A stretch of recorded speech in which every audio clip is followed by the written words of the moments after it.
시민을 보호해야 할 군인과 경찰이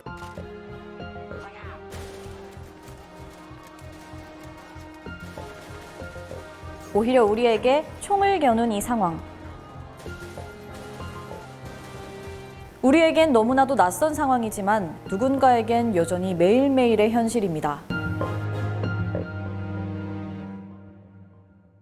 안녕하세요. 글로벌 IC 아나운서 이경민입니다.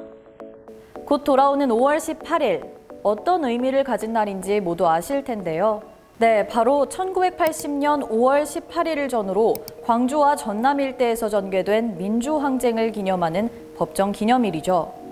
당시 수많은 사람들이 민주주의를 외치며 거리로 나왔고 군부는 이를 막기 위해 무차별적인 폭력을 행사하고 지역을 봉쇄시키기까지 했죠. 그 과정에서 무고한 시민과 학생들이 군부의 총에 희생당해야만 했어요.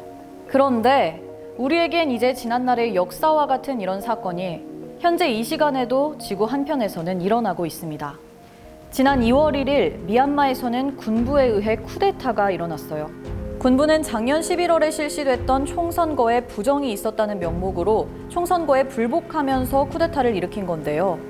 그렇게 53년간의 긴 군사 독재를 끝내고 민주주의 정권이 들어선 지 5년 만에 미얀마의 민주주의는 또다시 무너지게 된 거죠.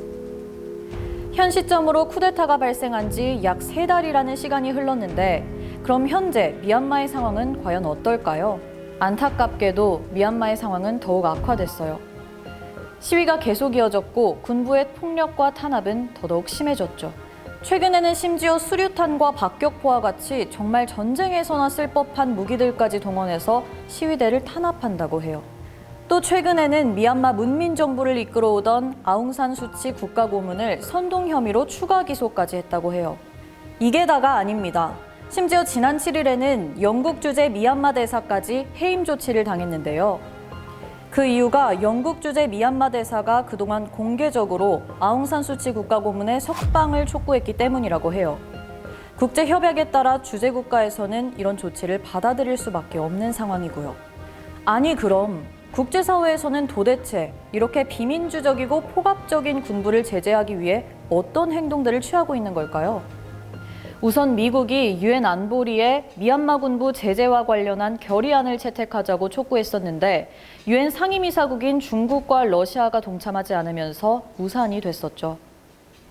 지금도 여전히 결의안 채택이나 유엔군 파견과 같은 실질적인 조치는 전혀 이루어지지 못하고 있는 상황이에요.